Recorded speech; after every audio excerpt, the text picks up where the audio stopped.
Seja bem-vindo ao Fantasmas Urbanos. Histórias que ecoam na escuridão. Aqui, exploramos o lado oculto das cidades, revelando os segredos sombrios dos lugares que cruzamos todos os dias sem perceber as marcas invisíveis que o passado deixou para trás. Entre tragédias esquecidas, aparições inexplicáveis e sussurros vindos do outro lado, cada história nos lembra que alguns ecos nunca se dissipam.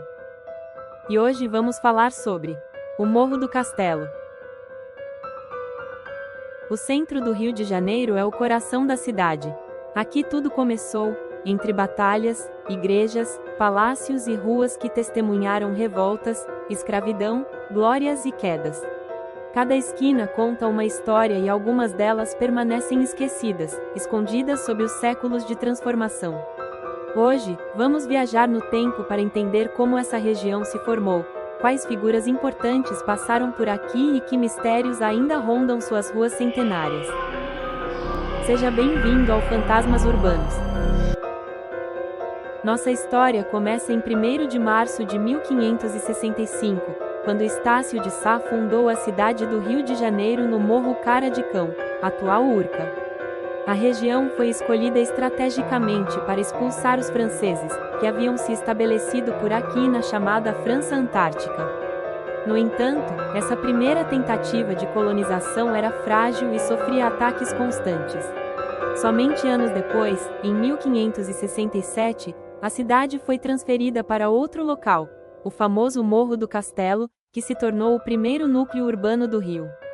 Ali, surgiram os primeiros edifícios importantes, como igrejas, conventos e as primeiras ruas pavimentadas. O Morro do Castelo foi um dos locais mais importantes da história do Rio de Janeiro e, ao mesmo tempo, um dos mais esquecidos.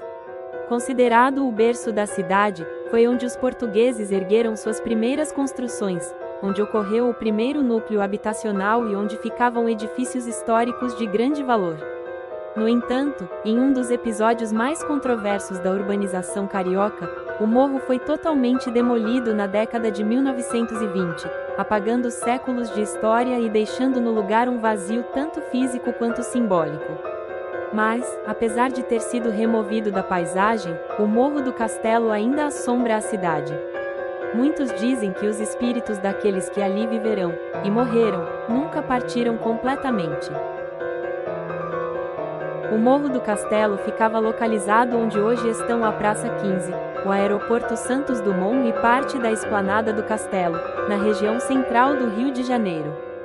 Quando os portugueses chegaram à Baía de Guanabara, em 1º de março de 1565, fundaram a cidade ao pé do Morro Cara de Cão, onde hoje fica a Fortaleza de São João, na Urca. Mas essa posição era vulnerável a ataques de franceses e indígenas. Por isso, em 1567, o governador Mendes Sá decidiu mudar a cidade para um local mais seguro e estratégico, um morro alto e bem posicionado, de onde se podia vigiar a entrada da baía e resistir a invasões. Assim, começou a ocupação do Morro do Castelo. Ali, foram erguidos os primeiros prédios oficiais da cidade, incluindo Colégio dos Jesuítas, fundado pelo padre José de Anchieta, que se tornou um dos centros mais importantes de ensino do Brasil colônia. Igreja de São Sebastião, que guardava os restos mortais do santo padroeiro do Rio de Janeiro. Fortificações, como a antiga muralha que protegia a cidade contra invasores. Ao longo dos séculos, o morro foi palco de eventos marcantes, abrigou diversas ordens religiosas e tornou-se um centro de cultura e espiritualidade. Mas, com o tempo, a cidade cresceu e começou a expandir-se além de suas colinas. O Morro do Castelo, que um dia fora o coração do Rio, passou a ser visto como um obstáculo para o progresso. No início do século XX, a cidade do Rio de Janeiro passou por uma grande transformação urbanística. O presidente Epitácio Pessoa e o então prefeito Carlos Sampaio tinham o objetivo de modernizar a cidade, criando amplas avenidas e espaços abertos. O Morro do Castelo, considerado insalubre e decadente, foi visto como um problema a ser removido. A decisão de demolir o morro veio com a Exposição Internacional de 1922, um evento que comemoraria os 100 anos da independência do Brasil. A ideia era abrir espaço para grandes construções modernas e eliminar o que era visto como um vestígio do passado colonial.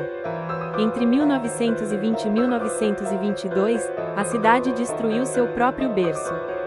Com dinamites e pás mecânicas, o morro foi derrubado, e toneladas de terra foram jogadas no mar para criar aterros, dando origem a parte do que hoje é o Aeroporto Santos Dumont. A destruição foi tão violenta que muitos edifícios históricos simplesmente desapareceram sem registro. O Colégio dos Jesuítas foi arrasado, e a antiga igreja de São Sebastião foi destruída. Seus restos mortais foram transferidos para a igreja de São Sebastião na Tijuca. Hoje, poucas pessoas sequer sabem que o Morro do Castelo existiu. Seu nome sobrevive apenas na esplanada do castelo, onde hoje estão edifícios governamentais e comerciais. A destruição do Morro do Castelo não foi apenas um apagamento histórico, também deixou marcas espirituais profundas na cidade. Moradores da região afirmam que, mesmo depois de quase um século, ainda existem sinais da presença do que foi perdido. Os jesuítas que viverão no morro estavam profundamente ligados ao local. Quando foram expulsos do Brasil em 1759, deixaram para trás um rastro de lendas. Dizem que alguns de seus fantasmas ainda vagam pela área, especialmente nos arredores da Praça XVI e do Aeroporto Santos Dumont. Algumas pessoas relatam ver figuras encapuzadas andando silenciosamente, como se ainda percorressem os corredores do antigo colégio.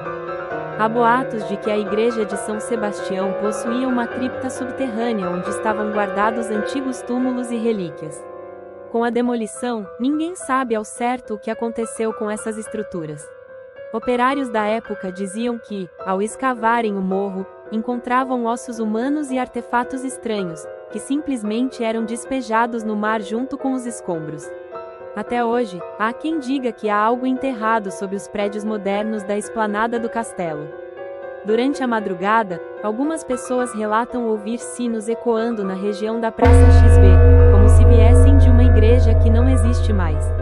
Os sinos da antiga igreja do Morro do Castelo teriam sido removidos ou destruídos, mas, inexplicavelmente, há relatos frequentes desse fenômeno. Funcionários do Aeroporto Santos Dumont já relataram ver sombras e vultos na pista de pouso, especialmente em noites de neblina. Alguns acreditam que sejam espíritos de pessoas enterradas no morro, que ainda vagam em busca de descanso. O Morro do Castelo pode ter desaparecido fisicamente, mas sua presença ainda assombra a história do Rio de Janeiro.